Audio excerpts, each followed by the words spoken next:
श्री गुरुभ्यो नमः। हरि ओम।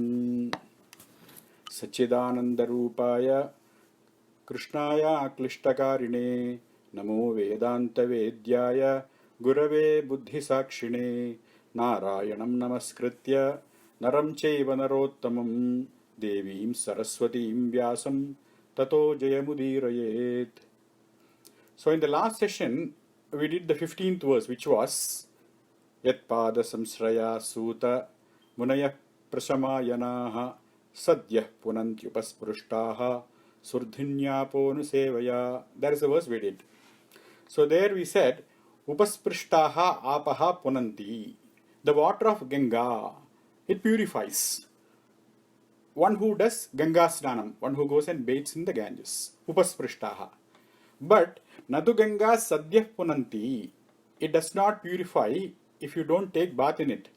Kintu tasya anusevaya punanti. Only if you go and engage yourself in Ganga Snanam, then Ganga purifies you. But Munayaha, great men, Satpurushas, they are not like that. Kevalam Smriti Matrena.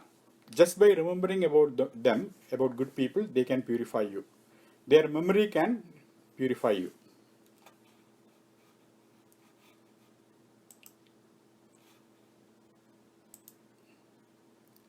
So that is the difference between Ganga Snanam and Satpurusha Seva. Satpurusha Seva is not complicated. Just by meeting them, by remembering them, you can be purified. Why so? Because Smriti Matre eva punanti, avidya malinyani shodhayanti.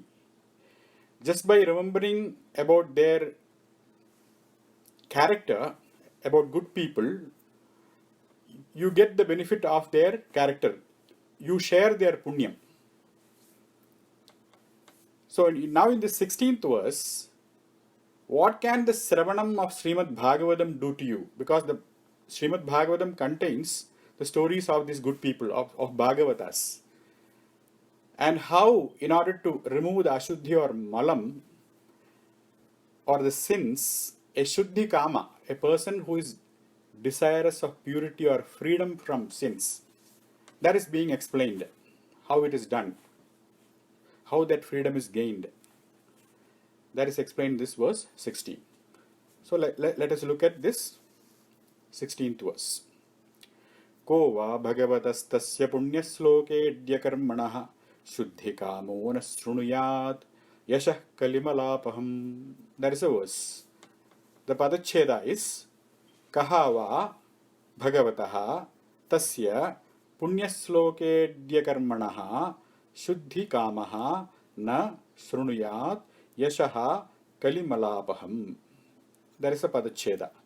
And the meaning is Kaha means who. Va indeed. Bhagavataha of that Bhagavan Sri Krishna. Tasya his.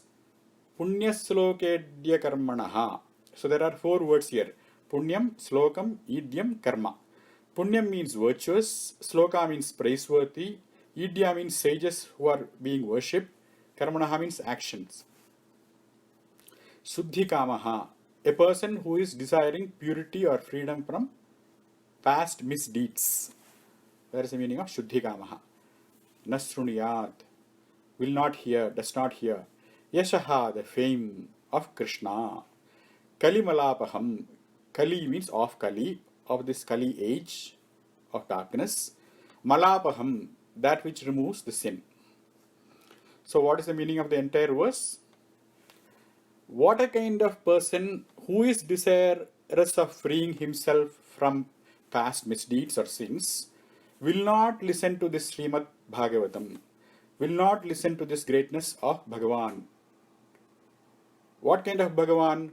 Whose deeds are praised by persons of virtuous fame. That is the meaning of Punya Sloka Idyakarmanaha. So the Punya Slokas, the sages, Idyakarmanaha, they worship Sri Krishna. So it is indeed this praising of Bhagavan or listening to Bhagavan's praises in Bhagavatam that cleanses the sins of Kali Yuga. That is the meaning of this verse. So this Punya Slokaha means sages. And Idyani means they constantly praise. Why? Idiom, the word idiom means tavyam, that which is fit to be praised. So in this world, the one thing that which is fit to be always praised is Bhagavan. As a result, the sages are always engaged in this act of stavanam or praising. Why? Because of his karmani, because of his lilaha, because of Krishna's various good actions. And why do they praise, why do the sages praise these actions or karmani of Bhagavan? Because that karmani is kalimalapaham. It eradicates samsara dukkha upasamanam. That's what Sridhara writes. And Tadrisham Kalimalapaham Bhagavatam, that text which explains the greatness of Krishna, Kovana Shrunuyat, that is a question. So it's an interrogative statement saying that who will not be interested in learning about Krishna? Definitely everyone will be interested if they are interested in Malapaham, if they are interested in removing this Ashuddhi. Now let us look into what is the meaning of this word Ashuddhi. Shuddha means pure, Ashuddha means impure.